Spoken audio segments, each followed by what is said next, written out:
Hi, Car Stars. It's time for our next chapter. And we are on chapter 11. And it's called The Summer's End. And this is our final chapter of this book. Summer of the Woods, The Virginia Mysteries, Book 1. It is book 1 of a series, so I hope that this has interested you into wanting to learn more and maybe reading more of the books. They're awesome. But let's find out what happens to the boys as they finish up their summer after their adventures and finding some treasure and getting paid a finder's fee for finding it and returning it to the museum. So here we go.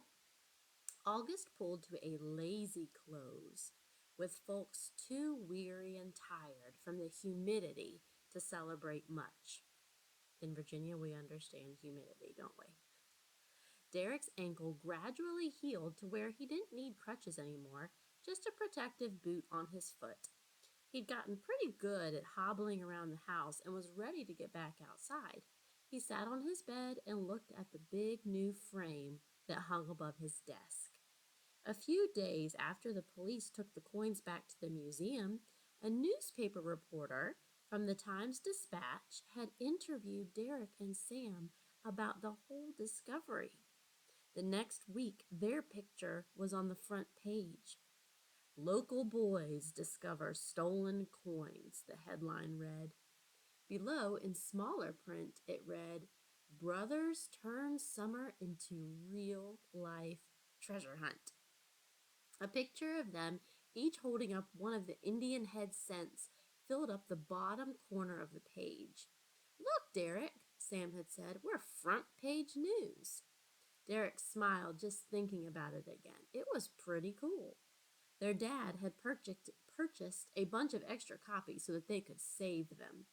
He took one copy of the front page and had it framed alongside the newspaper headline from August 8th, 1953, when the coins were stolen. In between the newspaper pages was the Indian head cent from the box in the secret compartment. Dr. Evanshade had let them keep that coin since it wasn't officially part of the treasure from the cave and because the boys were so excited about it. It wasn't one of the 1877 coins, but it was still awesome. Derek gave a small part of his reward money to Henry and Alex since they had rescued him from the cave. He figured that if he died alone in the cave, it wouldn't have mattered how much reward money he had. Dad called that a good first step toward making better decisions. Derek suggested that they hide the reward money in the secret compartment in the wall for safekeeping. But his parents thought a better place would be at the bank in a new college savings account. All right, so now fast forward a little bit. September meant it was time for school to begin. The boys' first time going to school in Virginia. Sam and Derek thought back to all that had happened in just a few short months. It seemed like just yesterday that they had first set eyes on the creek, climbed the boulder, and run from Alex, Henry, and a bear in the woods. The brothers pulled on their backpacks and walked together down the street from their cul-de-sac to wait for the bus. Their mom and dad had agreed to watch from the driveway so the boys could make a good first impression with their new bus mates.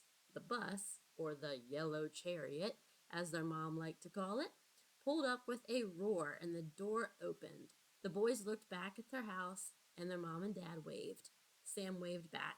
Derek gave a slight nod, took a deep breath, and carefully hobbled up the steps. He was determined not to fall down and look stupid in front of the new kids. That would definitely not be a good first impression. Sam stepped on and looked at the driver, a woman with a friendly face, short hair, and a tie-dye shirt. She said hello and told them to sit wherever they liked today. As they looked down the aisle at the new faces and tried to decide which seat to take, they heard someone calling their names. I wonder who that could be. Hey, Derek, Sam, back here. The boys looked down the aisle and saw Henry sitting in a three-seater by himself. Alex was right behind him. Derek and Sam sat down next to the familiar faces. Hey guys, Alex called to some other dudes sitting across from him. These are the dudes I was telling you about who found the coins in the cave. No way, said the older one with red hair. I heard there was a reward and everything. We saw it in the newspaper. That was you? The whole bus turned and stared at Derek and Sam, everyone's eyes fixed on them with awe.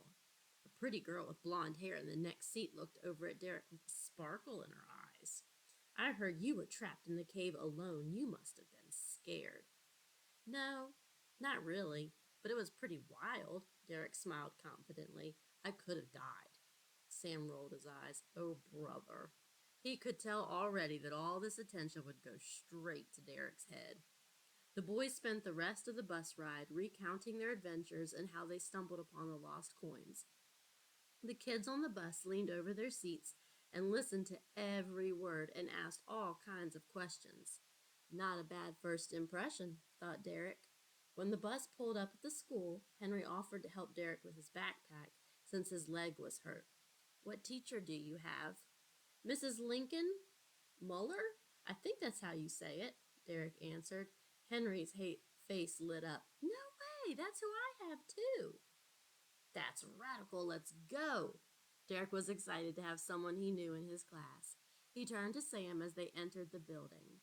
I'll see you on my way home, Sam. Good luck. Sam looked a bit uncertain, but then a couple of kids from the bus started talking to him more about the coins and led him into the school. He nodded to Derek over his shoulder and smiled as if he'd be all right. Derek and Henry sat next to each other in their classroom and emptied their backpacks. Mrs. Lincoln Moeller was tall and thin, with big dark-rimmed glasses that made her look like a librarian. She wasn't as old as Mr. Hatkins, but she was old. She stood up in front of the classroom and welcomed everyone back for the new school year. The first thing we'll do in 4th grade this year, boys and girls, is talk about what we did on our summer vacation. Now, I know that it's hard sometimes to think of anything exciting, but I want each of you to really try and think of your favorite time and share it with the class. Derek glanced at Henry with a sly smile, and Henry chuckled. Okay, now, who would like to go first? Said the teacher, and Derek's hand shot up. This was going to be fun. And that's the end of our story. What did you think? Did you like it? So there are some acknowledgments, which a lot of times an author does at the end. And so it's got a little bit in the back if you want to read it. And it also has a sneak peek at book 2, which is Mystery on Church Hill. Book 2, and so if you are interested in reading that, check it out. I hope you like the book.